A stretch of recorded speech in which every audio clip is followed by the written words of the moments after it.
Se a verdade que você prometeu sempre contar pudesse, justamente agora, custar a vida de quem você mais ama, ainda assim a diria?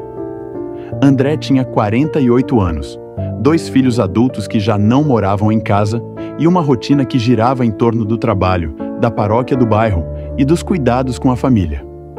Quando jovem, ele fizera diante do altar uma promessa que repetia como um lema: sempre direi a verdade, aconteça o que acontecer.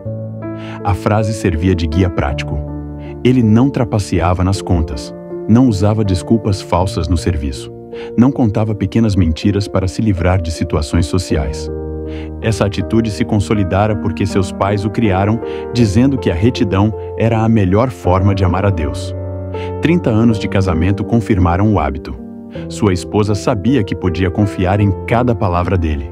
2 anos antes, os pais de André, já idosos, mudaram-se para o quarto dos fundos. O pai ainda conseguia caminhar sem ajuda, mas a mãe dependia de remédios diários, tinha insuficiência cardíaca avançada e vivia ligada a um oxímetro que alertava o cardiologista sempre que o batimento subia além do tolerável. O médico resumira o risco de modo direto.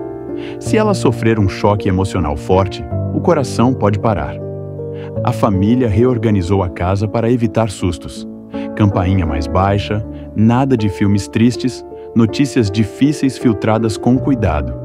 Mesmo assim, a mãe gostava de conversar sobre temas sérios e repetia, muitas vezes, o medo de ficar viúva. Se eu perder seu pai, morro no mesmo dia, dizia a André enquanto tomava chá na varanda. Certo fim de semana, o pai decidiu viajar até a cidade natal para rever a antiga casa, verificar consertos no telhado e visitar um irmão que se recuperava de cirurgia. A mãe preferiu ficar alegando cansaço. Ela olhou para o marido antes da partida e brincou: "Prometa que volta inteiro." Ele respondeu com um aceno alegre. André concordou em ficar de plantão pelo celular.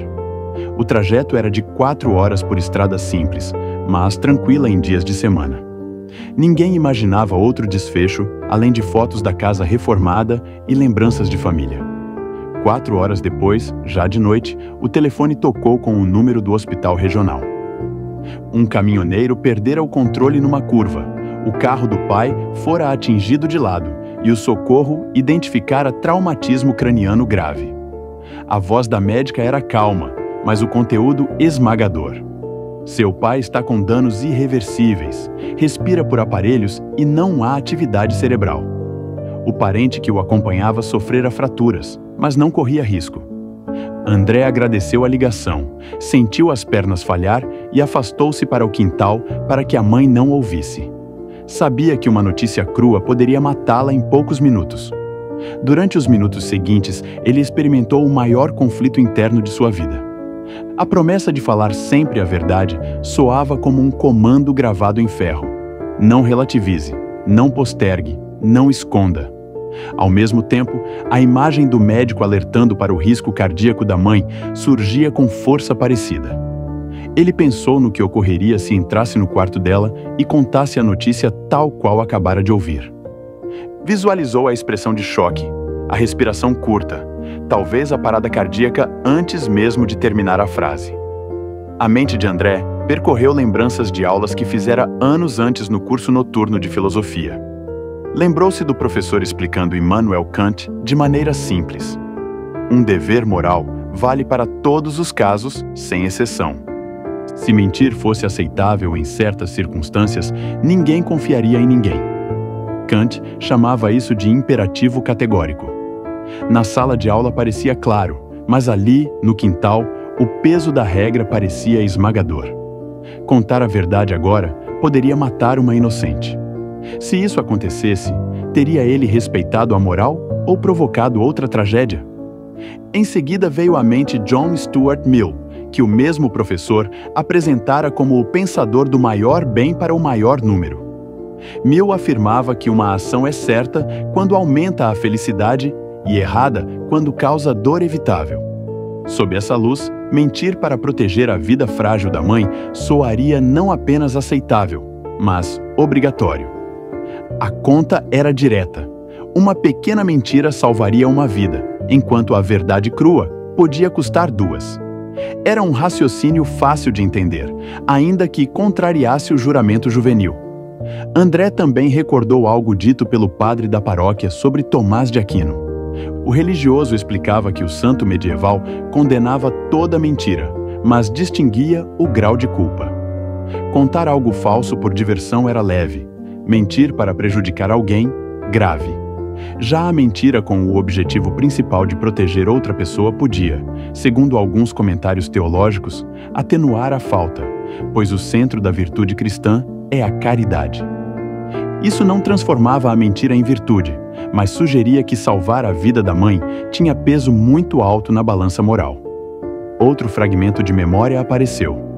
Aristóteles falava na virtude da prudência, a arte prática de encontrar o meio-termo entre 2 excessos. Para o filósofo grego, a verdade era um valor, mas preservar a vida do próximo também era. A prudência permitia ajustar a ação ao contexto, sem cair em extremos. Era possível, então, não mentir descaradamente nem dizer toda a verdade de forma brusca. Talvez houvesse uma forma de revelar as informações pouco a pouco, na presença de profissionais de saúde, reduzindo o choque. Essas lembranças não resolveram o dilema. Apenas mostraram que pessoas inteligentes chegaram a conclusões diferentes sobre problemas parecidos. André concluiu que, no fim, a escolha seria pessoal. Ele respirou fundo, entrou na cozinha e ligou para o cardiologista da mãe. Explicou o acidente, discutiu riscos e pediu ajuda imediata.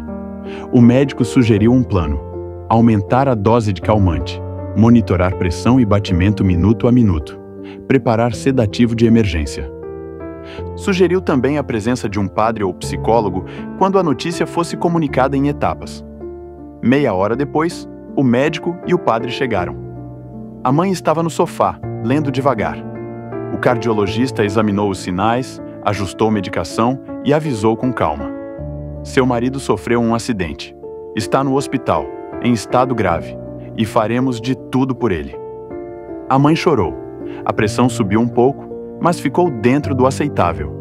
O padre segurou-lhe a mão, conduziu uma breve oração dizendo que Deus acompanha cada sofrimento. Durante a madrugada, André recebeu a confirmação da morte cerebral definitiva do pai e a recomendação de autorizar a retirada dos aparelhos. Ele manteve silêncio sobre esse detalhe por mais 2 dias. No 3º dia, quando a mãe apresentava batimentos estáveis, o médico julgou que ela suportaria uma notícia mais dura. Reunidos no quarto, André, o cardiologista e o padre contaram que o pai não voltaria.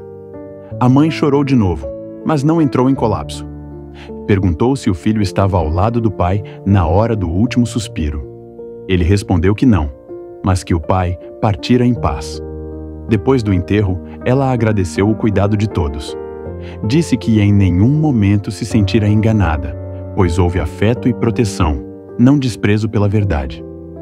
No silêncio da noite seguinte, André refletiu sobre o caminho percorrido.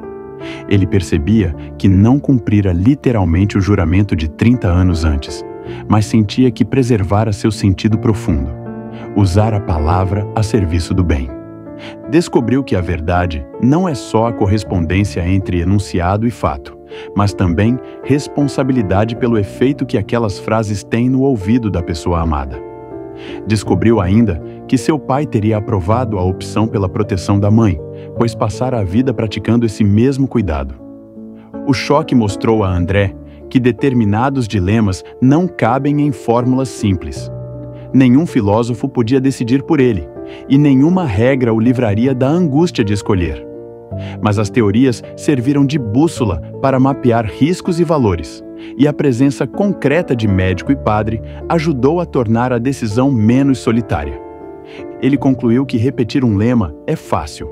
Aplicá-lo numa situação extrema exige coragem para pensar e, às vezes, adaptar. Passaram-se meses. A mãe ainda vive com limitações, mas com tranquilidade suficiente para conversar sobre o marido sem se desesperar. Quando olha para a fotografia do casal na estante, ela sorri enquanto lembra dos passeios de juventude. Um dia, perguntou ao filho se ele se sentira culpado pelo adiamento da notícia. André respondeu que sim, mas que voltaria a agir do mesmo modo. Naquela hora, explicou, a verdade precisava de cuidado para não virar violência. Ela concordou em silêncio, apertou a mão dele e mudou de assunto. Se você tivesse sido colocado nessa mesma encruzilhada, que caminho escolheria? Contaria tudo de imediato, custe o que custar? Mentiria dizendo que nada aconteceu? Falaria apenas parte dos fatos até haver condições de revelar o resto? Chamaria outra pessoa para comunicar a notícia, protegendo-se do peso direto da palavra? Ao refletir, repare que situações menores se parecem com esse dilema. Dar ou não um diagnóstico a um amigo, revelar ou omitir um segredo profissional, contar ou guardar uma traição antiga. Decidir exige pesar valores que muitas vezes entram em choque: lealdade, cuidado, justiça, prudência. Talvez você conclua que certos princípios são absolutos e que a verdade vem sempre em primeiro lugar. Talvez julgue que salvar uma vida justifica uma mentira excepcional. Ou talvez encontre, como André, um meio termo.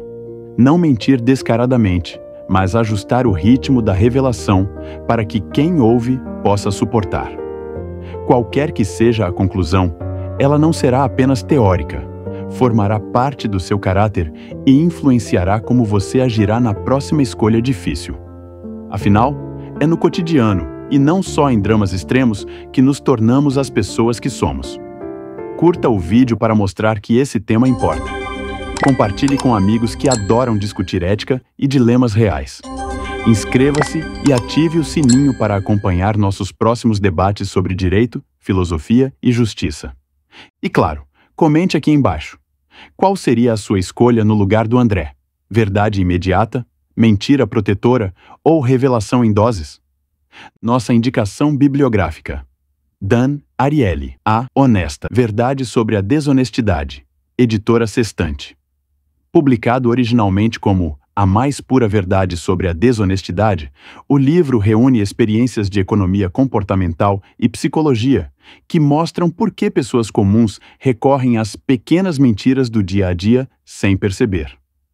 Ariely examina fatores como pressão social, sensação de impunidade e desejo de proteger a própria imagem, concluindo que decidimos entre honestidade e engano mais por autocomplacência do que por cálculo frio de custos e benefícios. A clareza do texto, repleto de exemplos práticos, ajuda o leitor a enxergar como justificativas morais. É só uma mentirinha.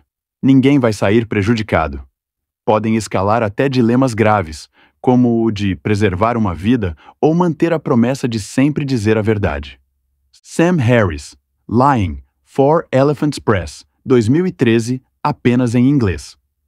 Neste ensaio curto, o neurocientista Sam Harris defende que qualquer mentira, inclusive a mentira branca, contada para poupar o outro, cobra um preço alto na confiança social e na integridade pessoal. Partindo de casos cotidianos, o autor argumenta que a franqueza radical simplifica a vida, evita cadeias de engano e fortalece relacionamentos. Embora compacto, o texto aborda implicações éticas profundas e oferece contra-exemplos que lembram o dilema apresentado. Até que ponto omitir informação, adiar a notícia ou evitar detalhes é diferente de mentir? A leitura é rápida, em linguagem direta, e serve como contraponto rigoroso ao ponto de vista mais flexível de Ariely.